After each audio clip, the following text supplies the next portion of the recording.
chacun, bonjour à chacune, bienvenue dans Un message pour toi. Nous sommes très heureux de nous retrouver et de partager ensemble ce moment et ce temps. Pour permettre à un maximum d'entre vous de se connecter, nous marquerons dans quelques instants une très courte pause et nous nous retrouvons juste après. Et je propose la lecture suivante, tirée du livre du prophète Jérémie au chapitre 2, et nous lirons le verset 19. Jérémie, chapitre 2, verset 19. À tout de suite.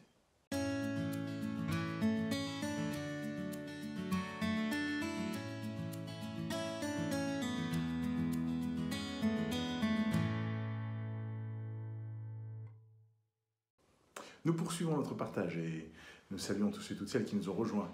Que Dieu vous bénisse et que le Seigneur vous encourage. Nous poursuivons notre lecture dans le livre du prophète Jérémie et aujourd'hui nous allons au verset 19 du chapitre 2, Jérémie chapitre 2 verset 19, il est dit « Ta méchanceté te châtiera et ton infidélité te punira. Tu sauras et tu verras que c'est une chose mauvaise et amère d'abandonner l'Éternel ton Dieu et de n'avoir aucune crainte, dit l'Éternel des armées. » Alors, bien sûr, on comprend que Jérémie est appelé à prophétiser dans un temps particulier.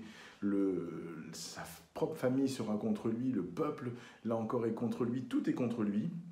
Mais Jérémie, ici, est chargé de dire au peuple la réalité, la vérité. Ta méchanceté te châtira et ton infidélité te punira.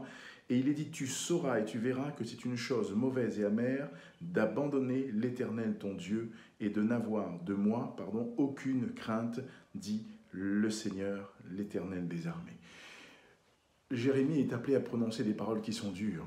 Il est dit, ta méchanceté te châtira. Waouh!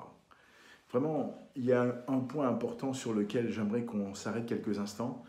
Il est dit ceci, et je relis, tu sauras et tu verras que c'est une chose mauvaise et amère d'abandonner l'Éternel ton Dieu. Et j'aimerais juste dire ceci, n'abandonne pas l'Éternel ton Dieu. Les situations peuvent être difficiles, les temps peuvent être compliqués. Peut-être que tu vis des moments difficiles et pénibles. Tu supportes des pressions, tu supportes là encore des situations. Tu en pleures, mais n'abandonne pas l'Éternel ton Dieu. Parce qu'il est dit que c'est une chose mauvaise et amère d'abandonner l'Éternel ton Dieu. Parce que l'Éternel, notre Dieu, n'est pas l'auteur de nos problèmes. Il est la solution.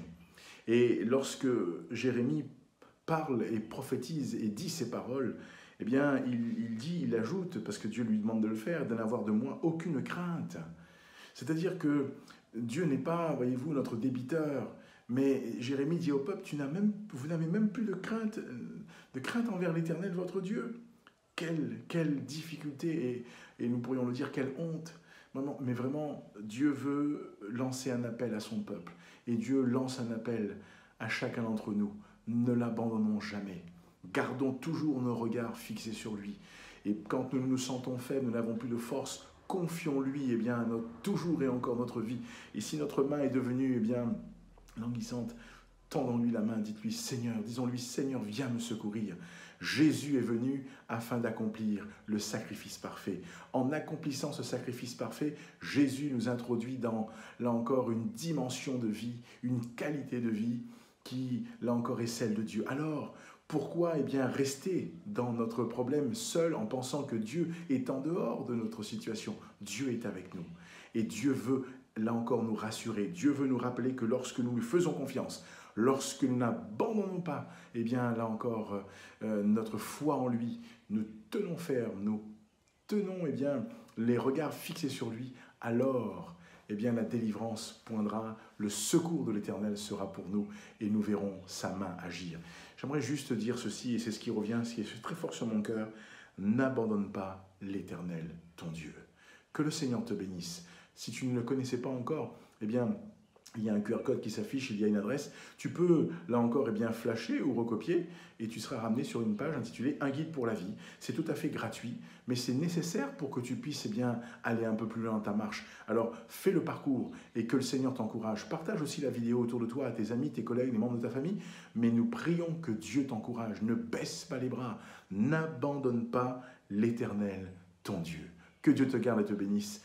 Un excellent, là encore, dimanche à toi. Que Dieu te garde là où tu es, que ce soit le matin, l'après-midi ou la soirée, peu importe. Que Dieu te bénisse et en perspective une excellente semaine à chacun d'entre vous. Que Dieu vous garde et vous bénisse. Je vous dis à bientôt pour un message pour toi.